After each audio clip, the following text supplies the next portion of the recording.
या ठिकाणी एका निष्पाप अल्पवयीन मुलाचा बळी घेण्यात आलेला आहे। त्या बळीच्या तपासाच्या निमित्तानं पोलीस तपासावर समाधान न व्यक्त केलेल्या सर्व नागरिकांनी आज या ठिकाणी रास्ता रोको आयोजित करण्यात केलेला आहे। बांधव खरं वास्तविक पाहता जो कोणी आरोपी आहे, आरोपीला जात नसते, आरोपीला धर्म नसतो, आरोपीला नातं नसतं, परंतु इथल्या प्रिंट मीडियामधल्या प्रसिद्धी माध्यमांनी काही या खुनाच्या अनुषंगानं संभ्रम निर्माण करणाऱ्या बातम्या छापून या गावात हा जो घडलेला प्रकार आहे, या प्रकाराचा तिथल्या सर्व जनतेची दिशाभूल करण्याचा जो प्रकार केलेला आहे, त्या प्रकाराचा मी पहिला या ठिकाणी निषेध व्यक्त करतोय।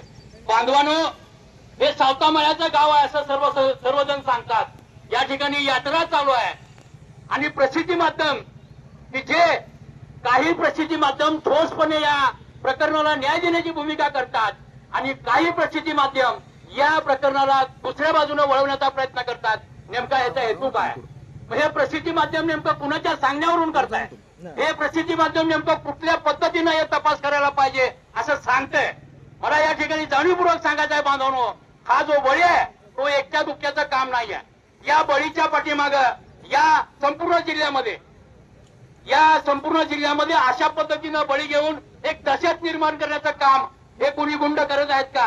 हे कोणी नराधम करत आहेत का? आणि यांना पोलीस प्रशासनातील काही जबाबदार अधिकारी पाठीशी घालत आहेत का?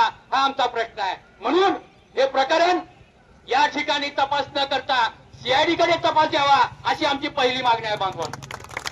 दुसरी महत्वाची गोष्ट अशी आहे की यापूर्वी 4 वर्षापूर्वी याच सोलापूर जिल्ह्यामध्ये मंगळवेढा तालुक्यात अशाच पद्धतीनं नरबळी झालेला आहे। त्याचा प्रकार देखील असाच झाला। त्या ठिकाणी देखील पोलीस प्रशासनाने व्यवस्थितपणे तपास न केल्यामुळं ते प्रकरण त्या ठिकाणी दाबण्याचा प्रयत्न झाला।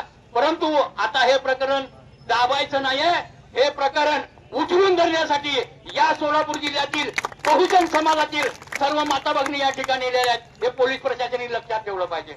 आम्ही कायदा हातात घेणारी माणसं नाही, पण ज्या बापाने आम्हाला कायदा सांगितलाय त्या कायद्याच्या बाजूनं लढणारे आम्ही शाहू फुले आंबेडकर चळवळीतले जे सेवक आहोत, त्या सेवकांचा आवाज आहे आणि आवाज या महाराष्ट्र सरकारपर्यंत गेला पाहिजे। कारण एखाद्या गोरगरीब मोलमजुरी खाणाऱ्या माणसाच्या अल्पवयीन मुलाचा जर असा बळी घेतला जात असेल आणि तोही मुलगा अल्पवयीन आणि मागासवर्गीय आहे, या महाराष्ट्रामध्ये जाणीवपूर्वक या ठिकाणी सांगतो की मागासवर्गीयाच्या मुलावर, मुलीवर, महिलेवर, पुरुषावर अतोनातपणे हाल आणि अन्याय अत्याचार होत असताना हे अन्यायाची परिसीमा गाठणारा, अन्यायाचा कहर करणारा, मानवतेला काळीमा बसणारा असा हा जो प्रकार झालेला आहे, या प्रकारामध्ये पोलिसांनी न्यायनिष्ठुरपणे जर काम करत असेल तर आम्ही या ठिकाणी गबसतर नाही।